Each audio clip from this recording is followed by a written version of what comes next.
Le processus de démocratisation dans nos pays n'aurait pas de sens s'il ne provenait des communautés de base. Et dans le cadre de la décentralisation, il faut redonner aux électeurs les moyens de choisir les élus locaux capables de défendre leurs problèmes spécifiques et de jouer le rôle de relais avec le pouvoir central.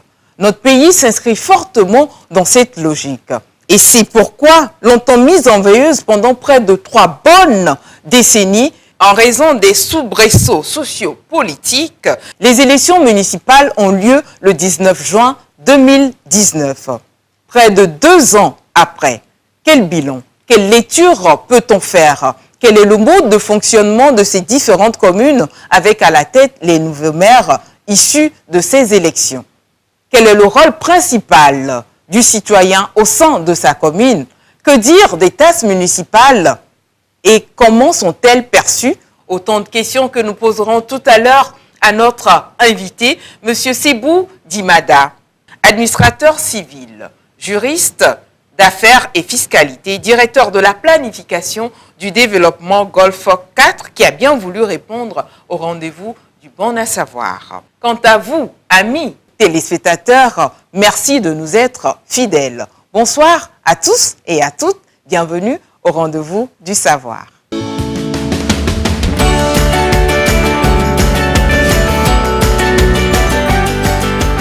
Voilà, retour en studio. Cher invité, bonsoir. Bonsoir, Madame Della. Comment vous allez? Bien. Bonsoir aux téléspectateurs de la RTDS. Merci d'avoir répondu à notre invitation ce soir. C'est un plaisir pour moi, s'il vous plaît. Voilà, je rappelle que vous êtes Monsieur Sebou Dimada. Ouais. Voilà, si vous voulez bien vous présenter aux téléspectateurs déjà. Et donc, je me nomme Sebou Dimada. Je suis administrateur civil, juriste d'affaires et fiscalité et directeur de la planification du développement au Golfe 4.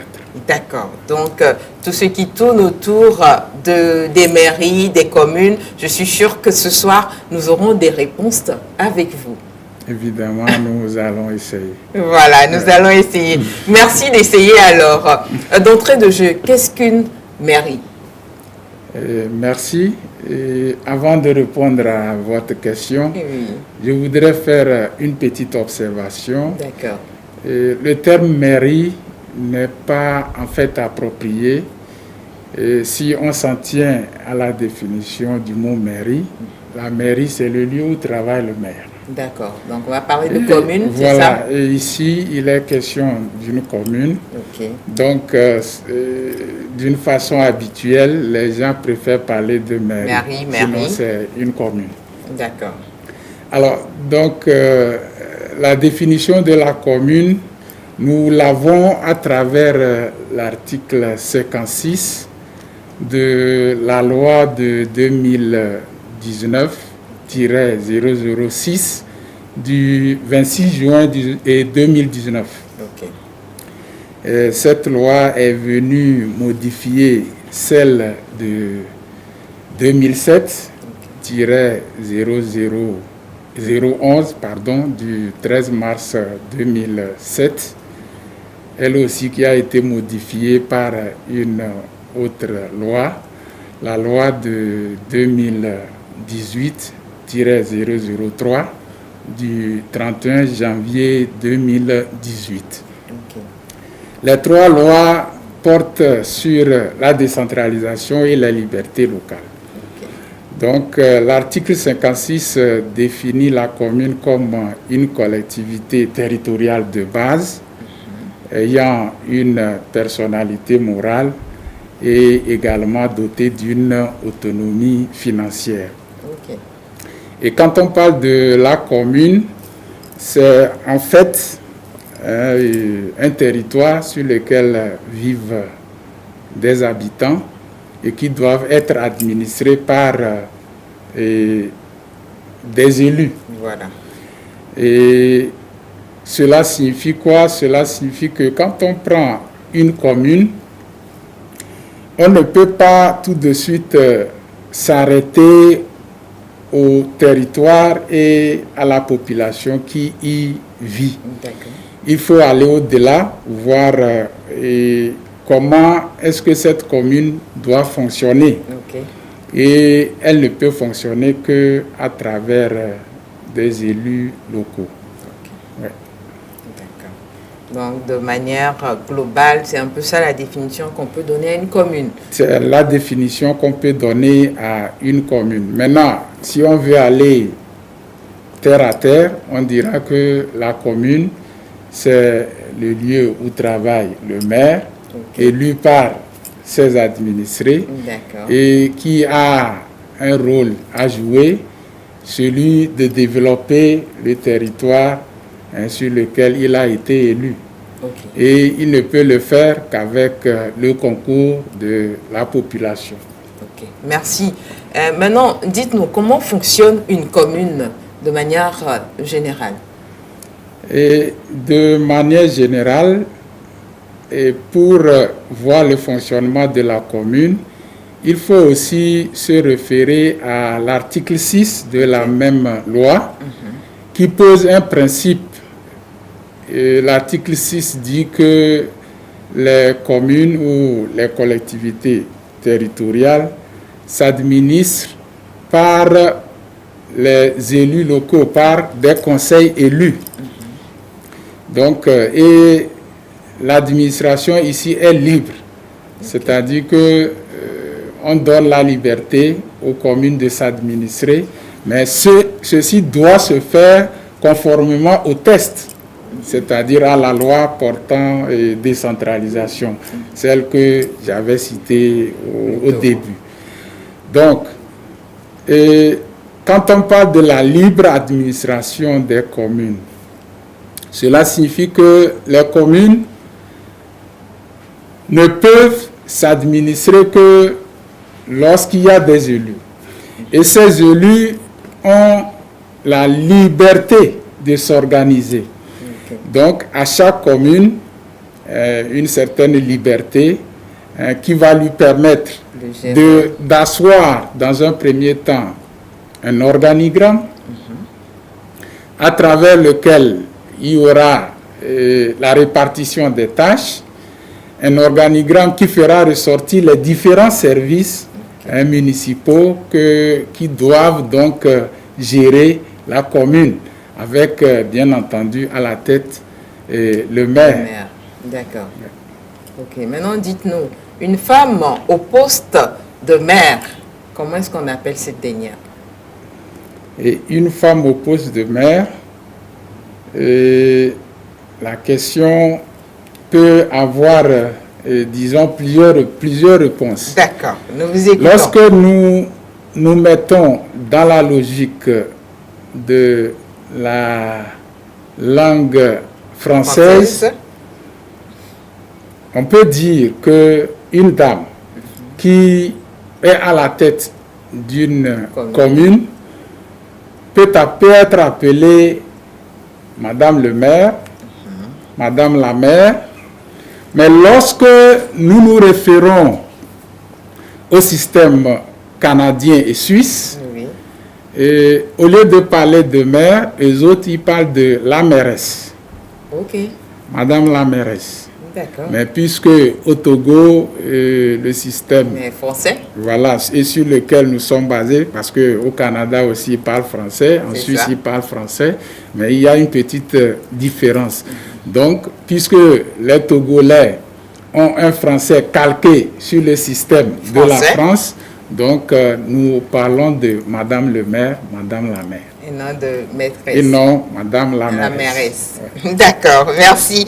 Alors, quel est le rôle d'un maire, de ses adjoints, de ses conseillers au sein de leur administration?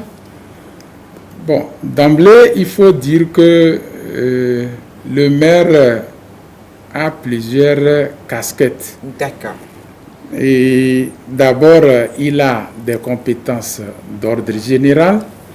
Il a également des compétences en tant qu'agent de l'État.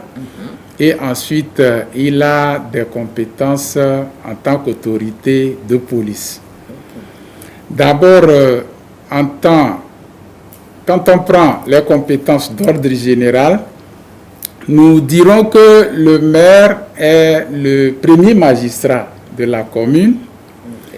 Et il est donc le chef de l'administration et il est également le représentant de la population de la commune dont il est l'élu. Ok.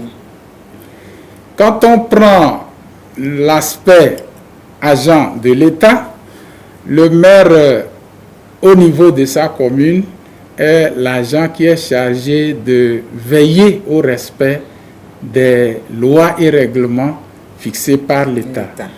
C'est à lui de faire exécuter ces lois et règlements.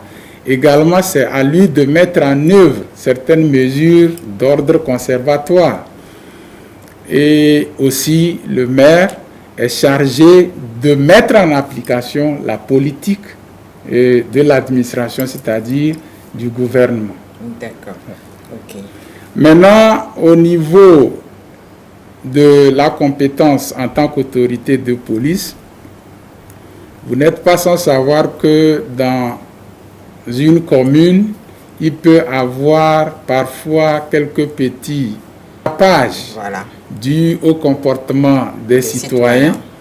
Et donc, quand de tels cas arrivent, le maire est censé mettre de l'ordre. Et donc, cela signifie que là, il va jouer le rôle de gardien, en quelque sorte, de l'ordre public au niveau de sa commune. S'il faut réprimer, c'est à lui de le faire.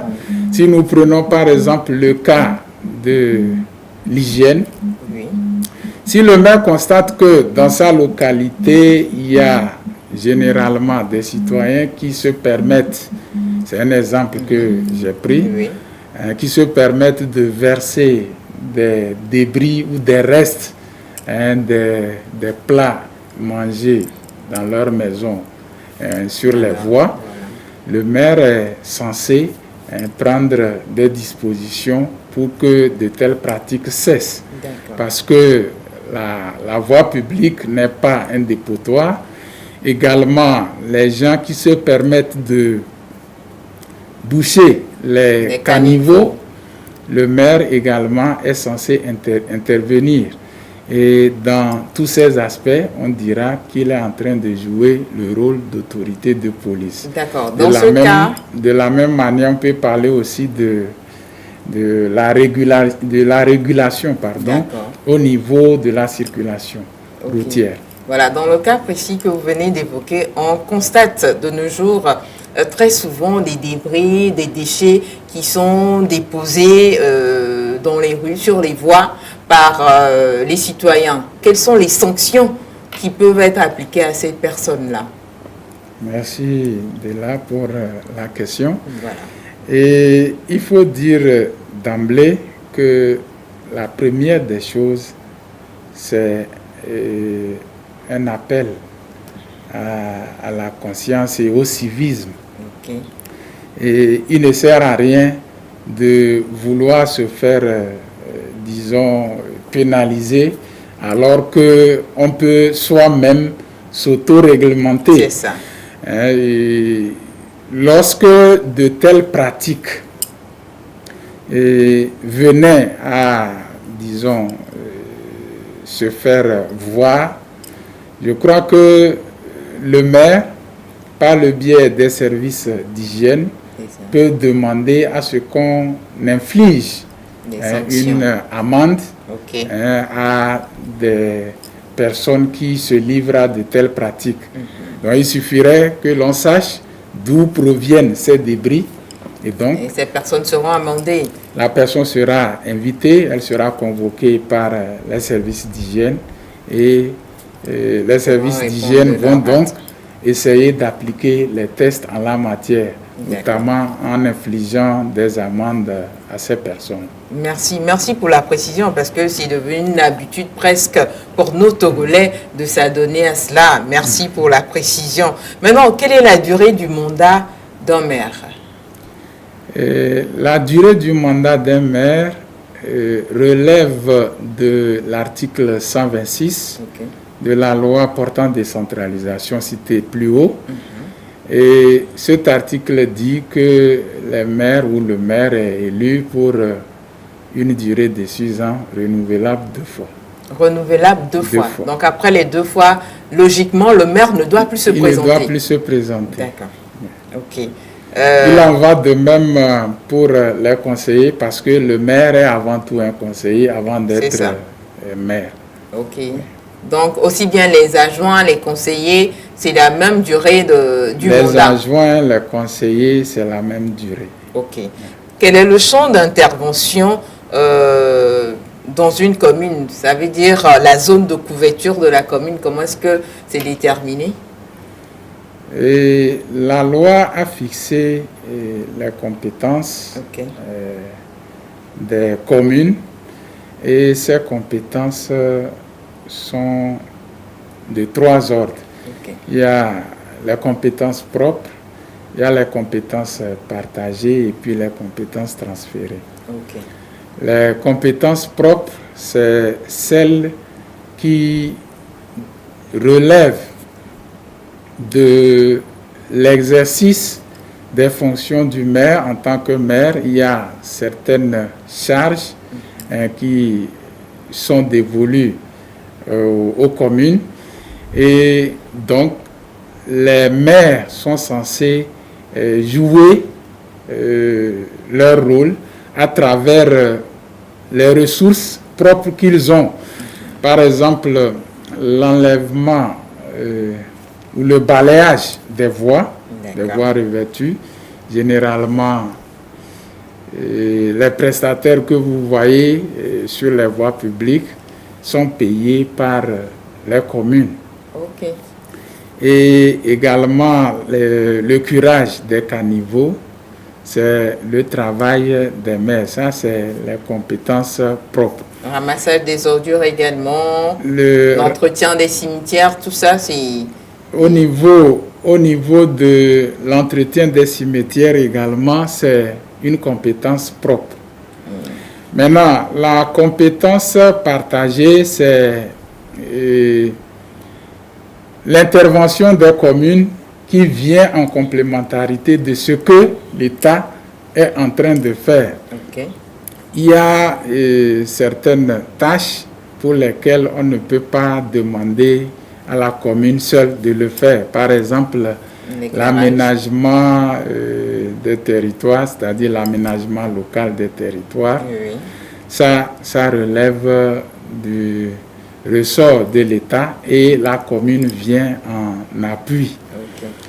Et également, il y a les compétences transférées. Ce sont des compétences, par exemple, liées à la culture, au tourisme, que l'État essaie de transférer aux communes pour pouvoir agrandir leurs compétences propres.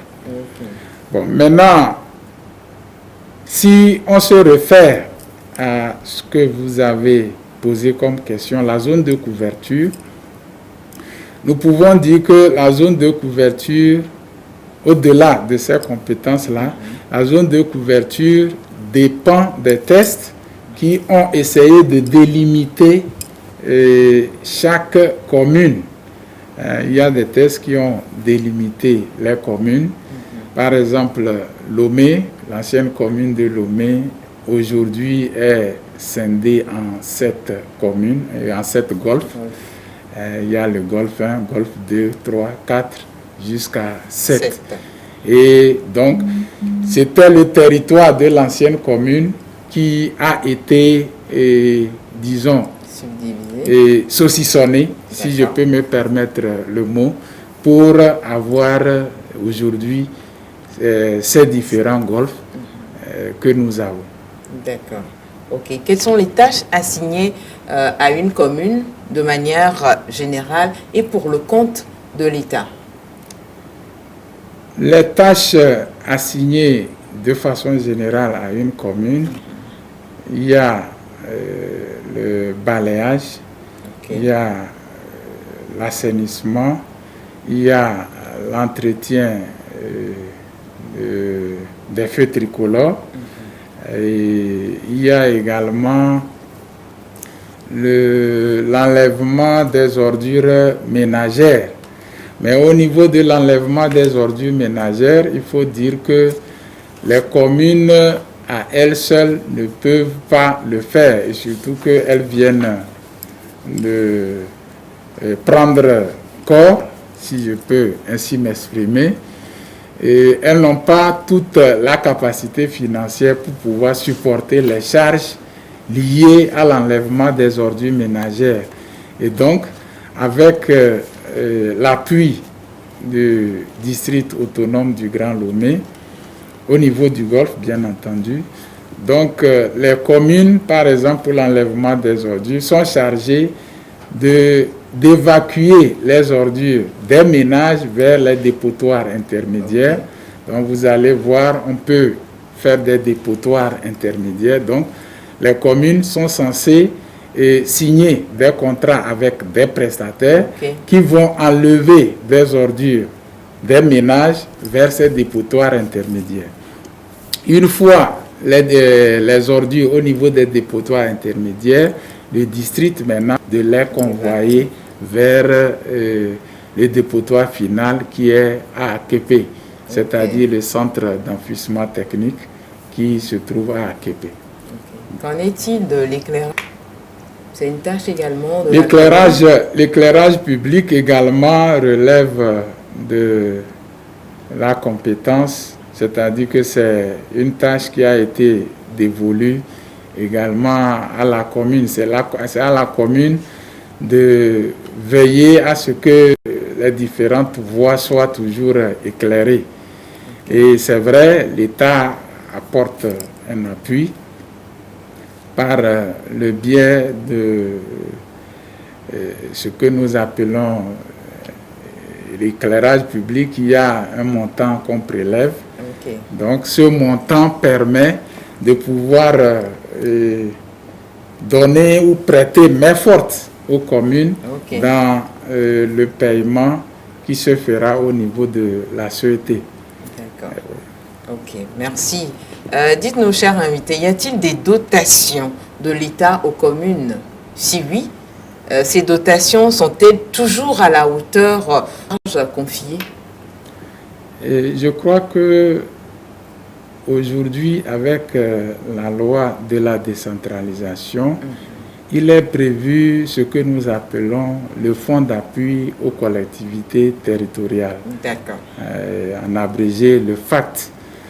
Donc, c'est un fonds qui permet aux collectivités de pouvoir, d'une manière ou d'une autre, faire face à certaines charges.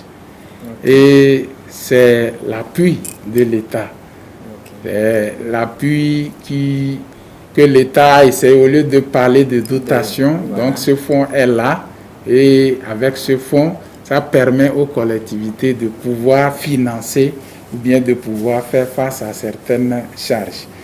C'est vrai, il faut dire que les besoins sont énormes. Voilà. Et si aujourd'hui nous disons que cet appui-là qu'on apporte aux collectivités est suffisant, ce serait trop tôt, parce que les communes viennent de naître.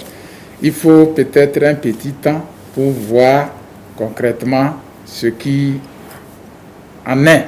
D'accord. Mais il faut quand même dire néanmoins que l'État quand même a un appui qu'il apporte aux communes. Ok. Quel est le rôle du citoyen au sein de sa commune?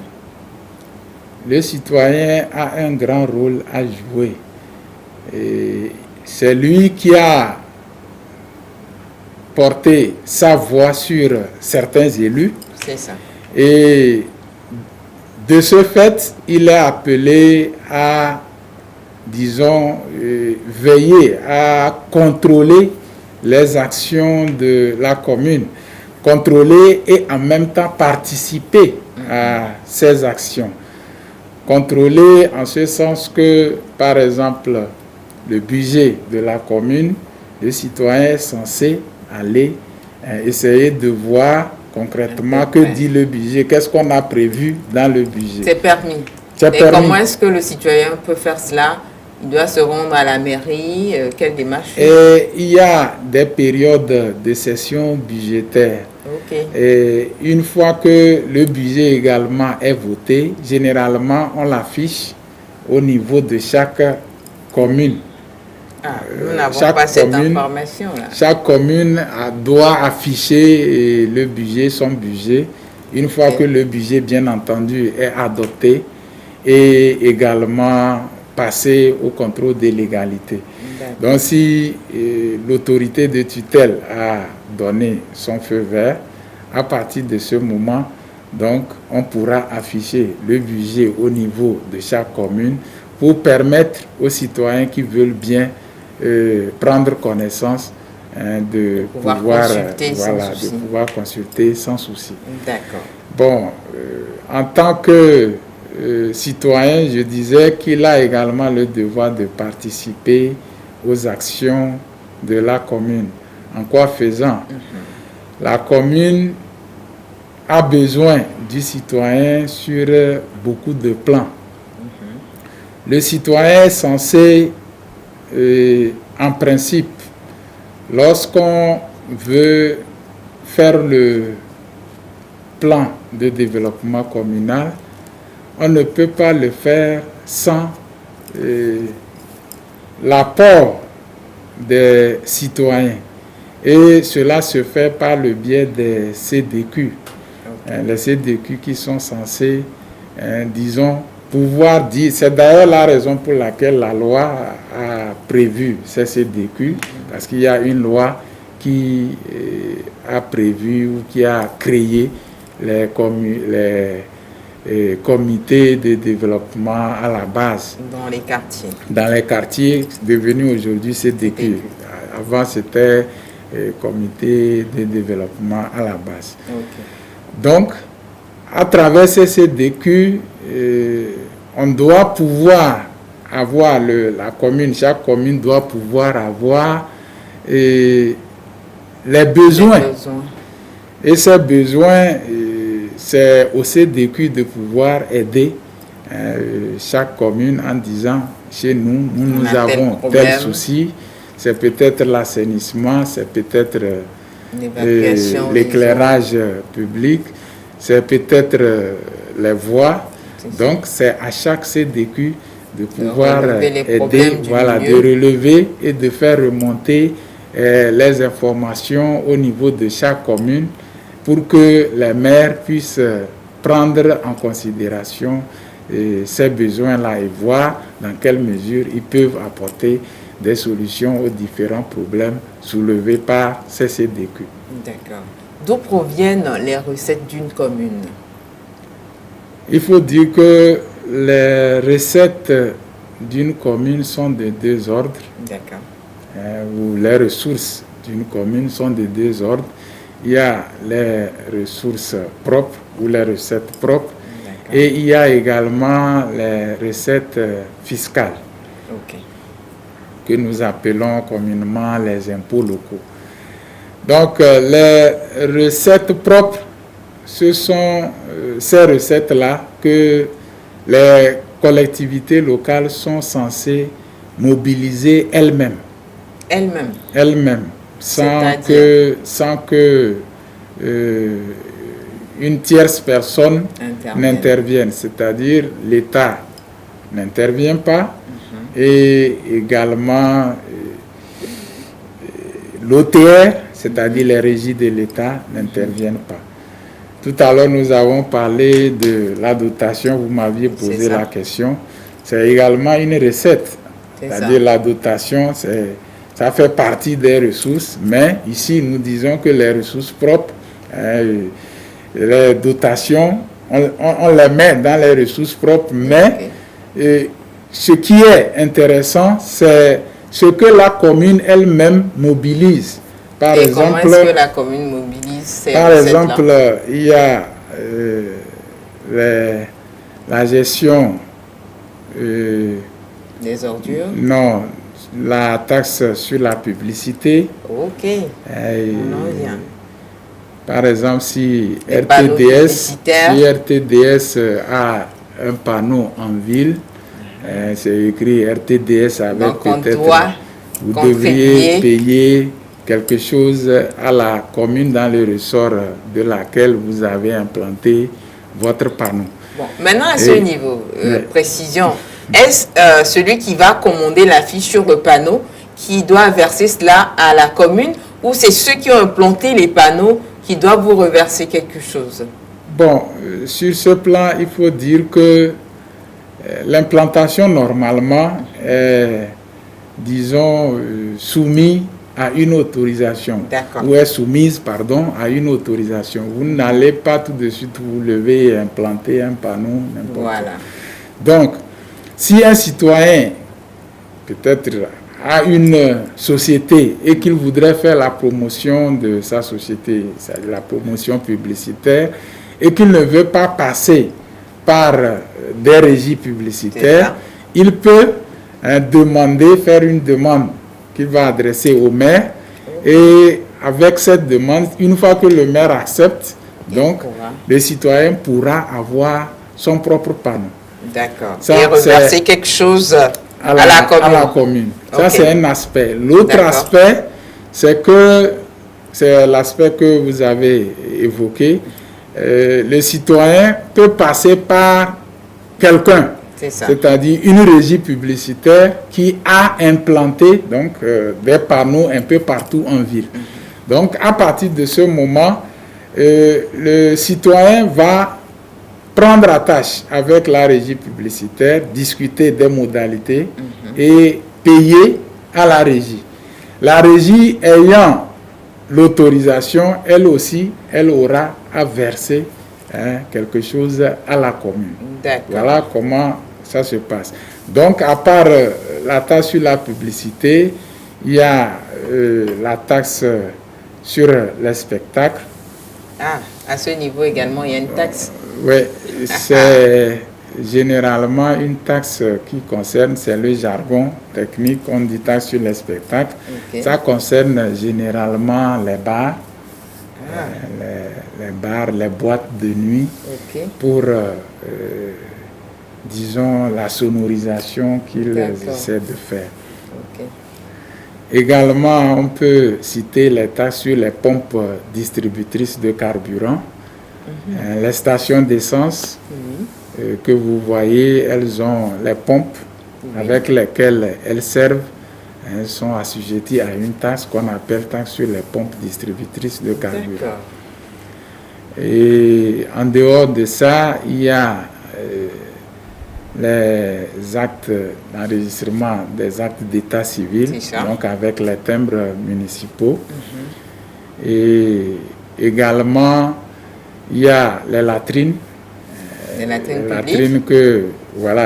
publiques que les communes ont construites. Donc, là aussi, il y a une redevance qu'on verse à la commune. Et tout ça, ça constitue ce que nous appelons les recettes propres. D'accord. Maintenant, l'autre partie, c'est les recettes fiscales. Là, il est question des recettes qui sont recouvrées par l'OTR pour le compte des communes. C'est lié au transfert de compétences, c'est-à-dire que c'est en réalité des recettes que l'État lui-même devrait prendre, mais comme il a transféré certaines compétences, certaines charges aux collectivités, donc il fait suivre également d'un accompagnement financier. Et donc à partir de cet instant, l'OTR va recouvrer certaines taxes ou certains impôts qui seront, disons, au niveau des citoyens. L'OTR recouvre au niveau des citoyens qui sont assujettis à ces différentes taxes ou à ces différents impôts. Par exemple, il y a l'impôt sur les propriétés bâties et non bâties. L'OTR va recouvrer et aura à reverser quelque chose à la commune.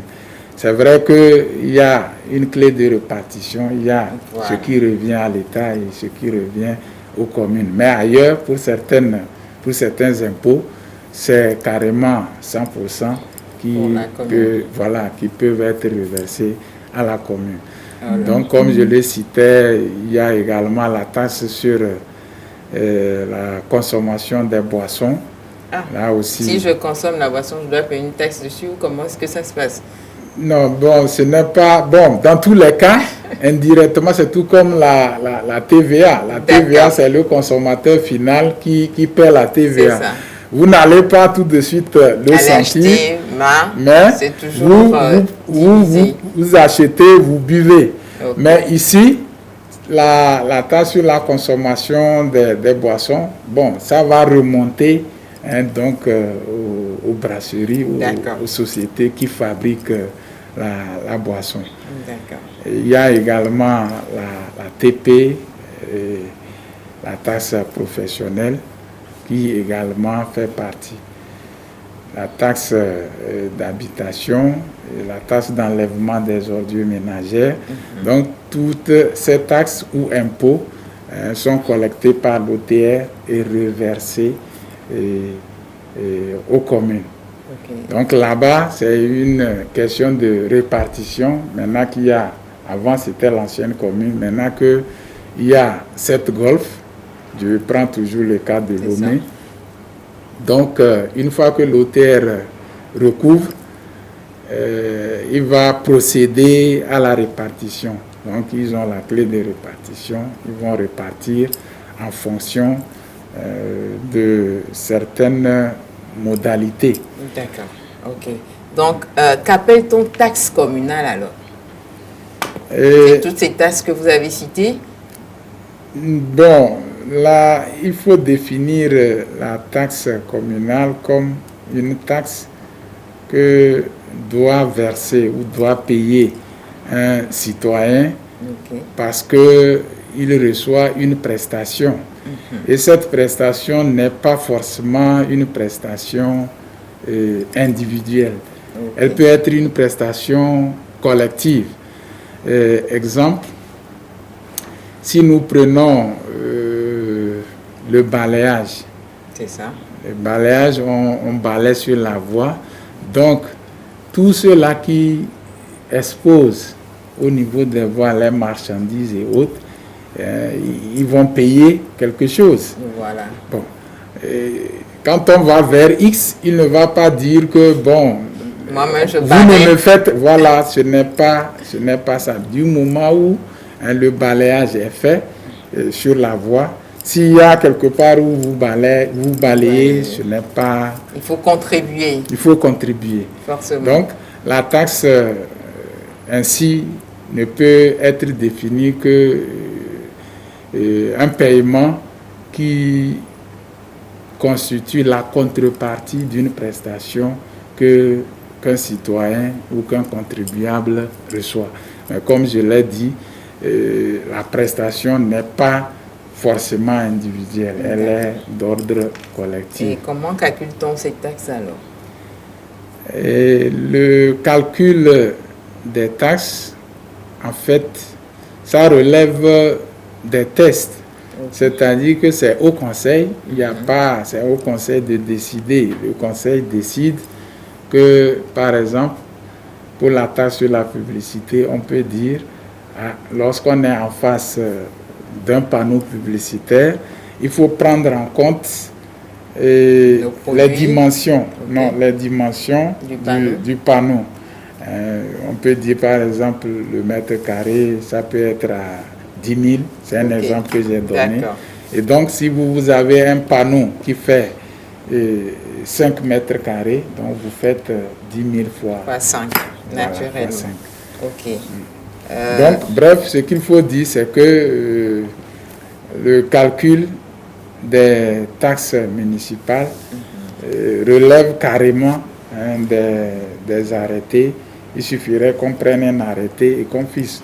On peut fixer un montant carrément pour dire que, bon, telle taxe, c'est tel montant. Ok. Donc, chaque citoyen ou chaque habitant de la commune paye forcément une taxe au finish. Bon, comme je l'ai dit, je disais que la taxe, c'est la contrepartie de la prestation qu'on reçoit de la commune. Donc, cela signifie qu'on peut être citoyen d'une commune et ne pas payer une taxe. Ok.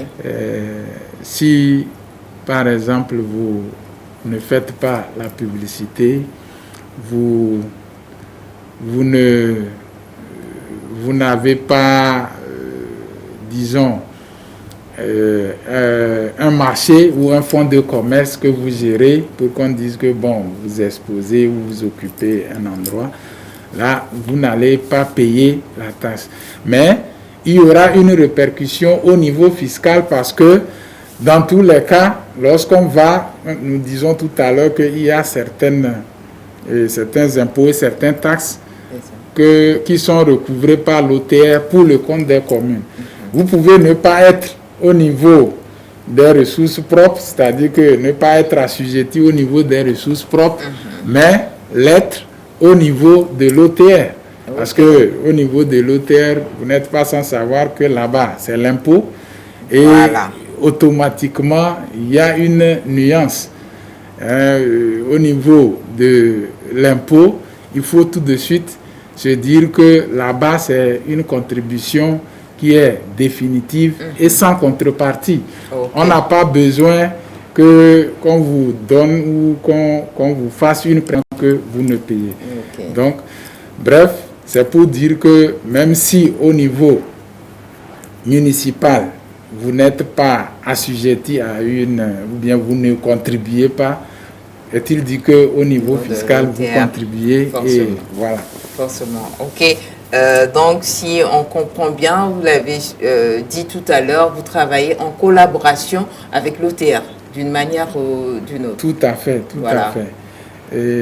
L'OTR, aujourd'hui, il faut le reconnaître, c'est, disons, la régie qui permet aux communes de pouvoir, disons, faire face à leurs charges. Parce que si on s'en tient seulement aux ressources propres, les ressources propres ne pourront pas permettre aux communes de pouvoir faire face aux différentes charges qu'elles ont. Donc, c'est avec l'OTR, bien avant les nouvelles communes, l'ancienne commune, avant, traitait avec l'OTR qui collecte ces taxes-là pour l'ancienne commune. Et c'est la continuité. Le système qui était fait, c'est le même système qui continue. D'accord, ok. La question de savoir, est-ce qu'il y a une différence entre la taxe communale et l'impôt? Nous avons posé cette question à un expert de l'OTR, Office togolais des recettes. Nous allons avoir sa réaction sur le sujet également.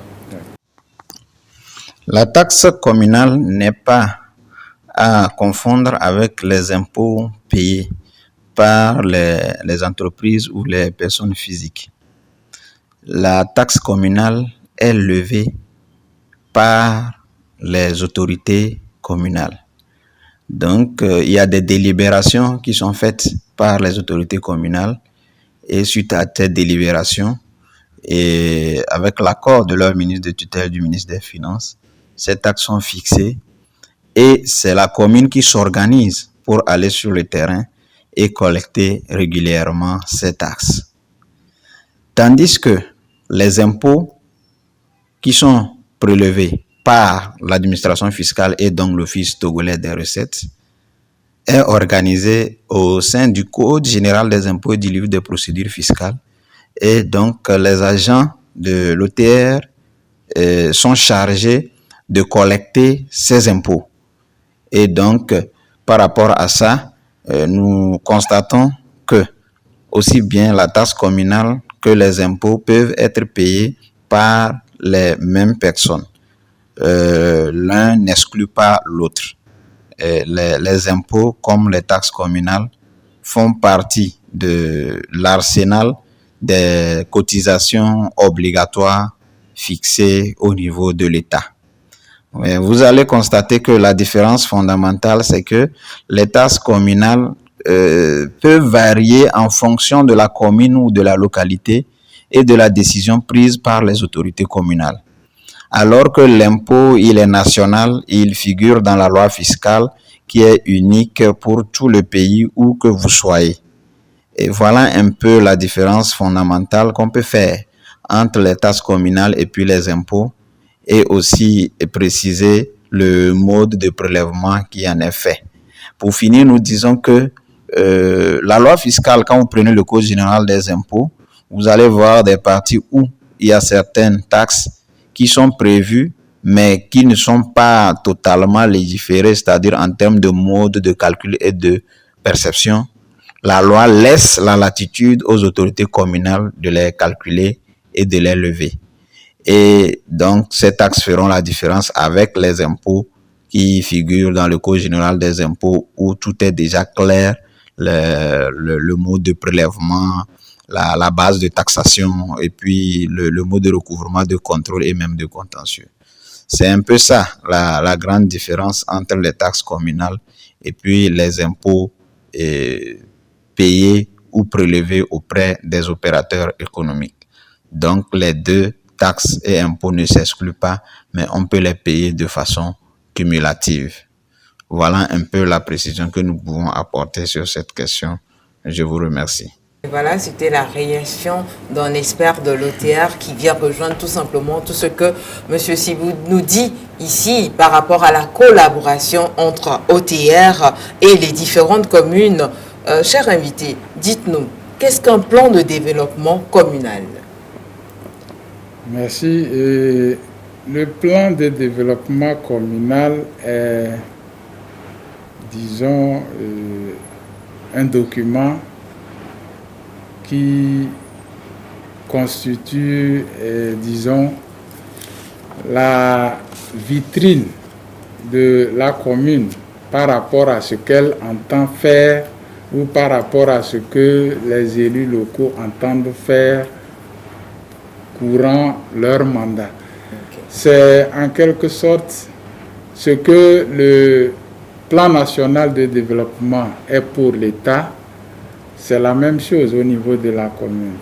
Le plan de développement communal est en quelque sorte un document à travers lequel on essaie de planifier comment on entend développer sa commune. Et il faut dire que ce document permet d'éviter aux communes de naviguer à vue. C'est-à-dire que lorsqu'on prend un exemple, une commune qui a 10 quartiers, et les 10 quartiers forcément ont des besoins.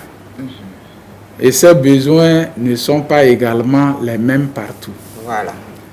Alors, s'il faudrait satisfaire ces besoins, il faut tenir compte des moyens financiers de la commune.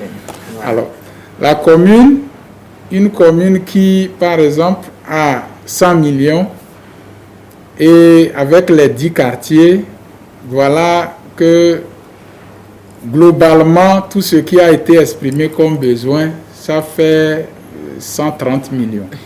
C'est compliqué à gérer. Ce qui dépasse tout de suite ce que la commune a.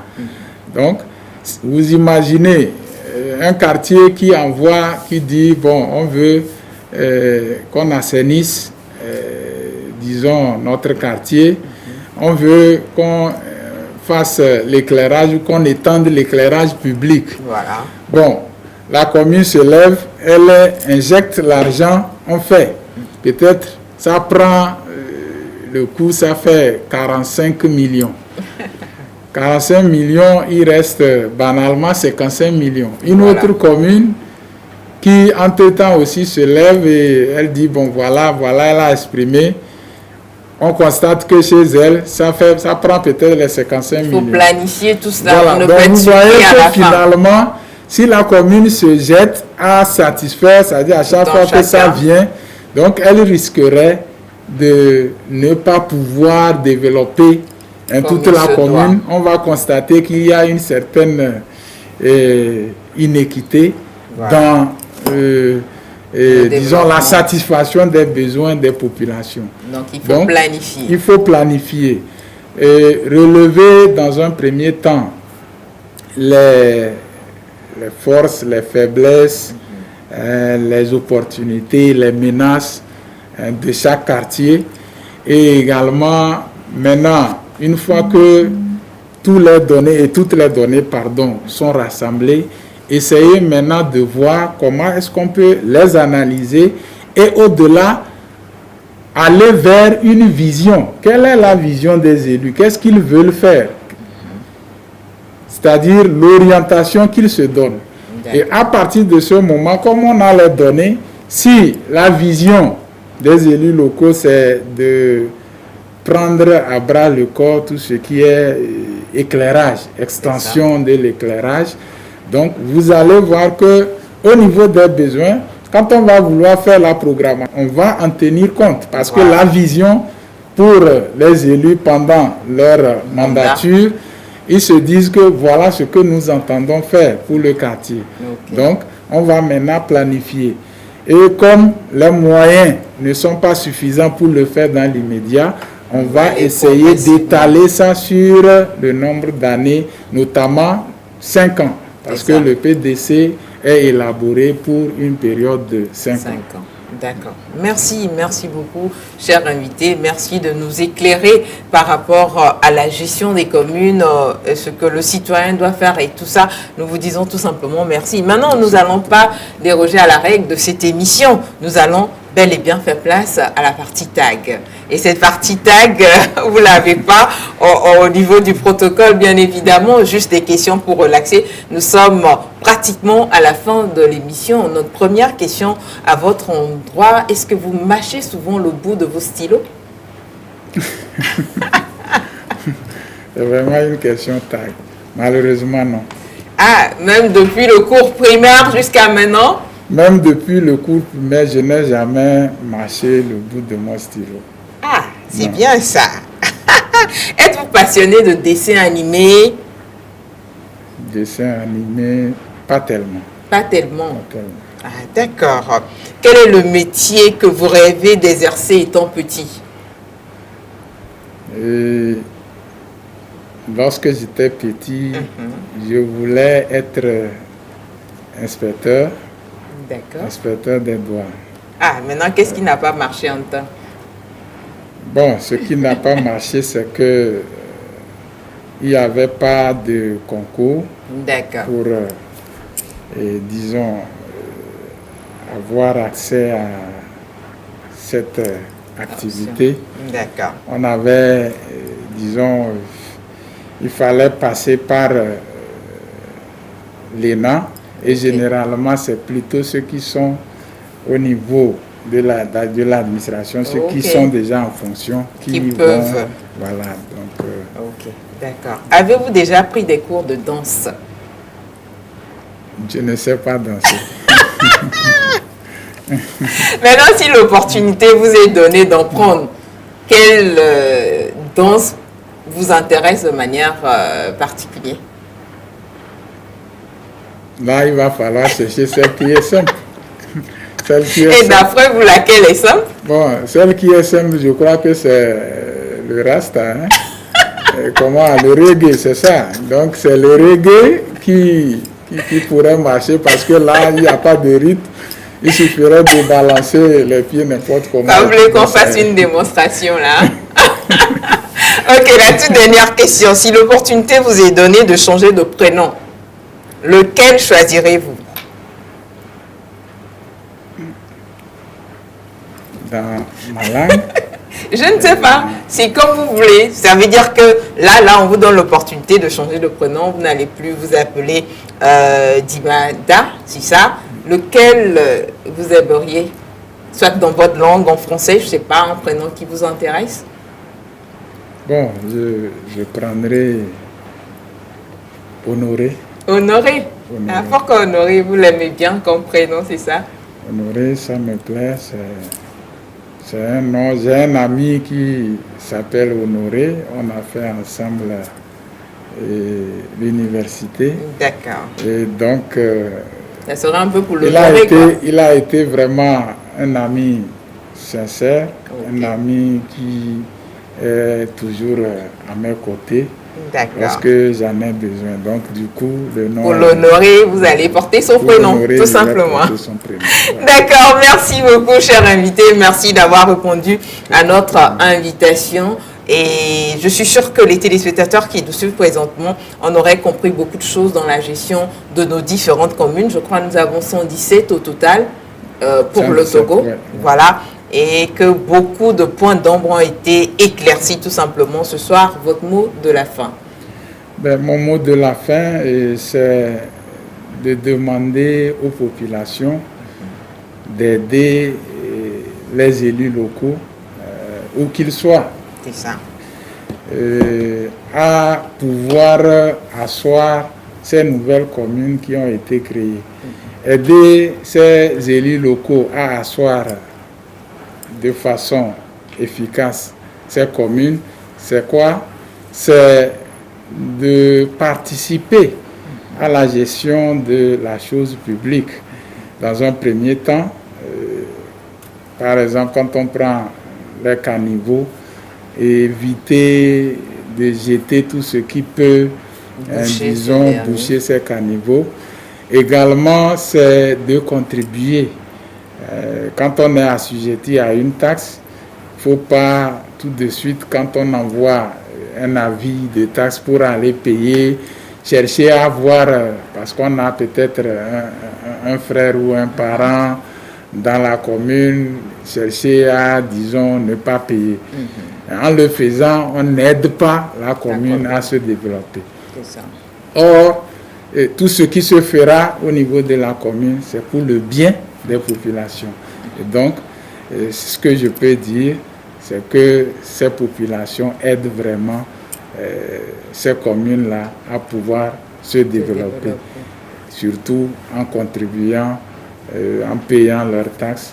Et je crois qu'en le faisant, tout pourra aller pour le bien de chacun de nous tous. D'accord. Merci beaucoup, cher invité. Merci également à vous, fidèles téléspectateurs. Merci de cette fidélité renouvelée au quotidien. Une fois de plus, je suis sûre que nous aurons appris beaucoup de cette émission ce soir sur la gestion de nos différentes communes. L'aperçu que nous avions avant, je suis sûre que la donne aura changé après cette émission. Nous vous disons tout simplement merci et nos programmes se poursuivent sur la chaîne des grands événements.